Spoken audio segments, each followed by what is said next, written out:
പുഞ്ചി മയത്ത് പിന്നെന്താ ബാക്കി പാട്?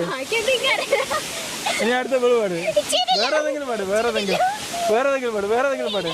ജൂപ്പിറ്റർ മഴ നനയാൻ ചന്ദ്രനെ നോക്കിയിരിക്കാൻ ചൊവ്വേലൊരു മാളിക കെട്ടാൻ നിനക്കായി ഞാൻ തിരികെ വരുമോ നീ എന്നരികിൽ അണയുവാൻ ഇനിയും ഉണരുമോ സ്വർഗങ്ങൾ താണ്ടി.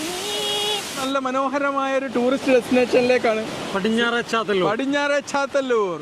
ഇവിടെ ഏതാ നമ്മൾ പോകുന്നത്? ബിസ്മി കോറിയിലെ വെള്ളച്ചാട്ടം കാണാൻ. അതിനിടയ്ക്ക് പോകുന്ന വഴിക്കൽ ഇതവിടെ നല്ല മനോഹരമായ ഒരു വെള്ളച്ചാട്ടമുണ്ട്. അച്ചോലകളുണ്ട്, പുളിക്കൽ ചോലയൊക്കെ ഉണ്ട്. ഇതിന് തൊട്ട് മുകളില് വലിയൊരു വെള്ളച്ചാട്ടമുണ്ട്. ഉണ്ടല്ലേ? അത് അവിടെ പോവുകയാണെങ്കിൽ നമുക്ക് മറ്റേടത്ത് പോകാൻ സമയം ഉണ്ടാവില്ല. നന്നായിട്ട് ആസ്വദിക്കാൻ പറ്റും.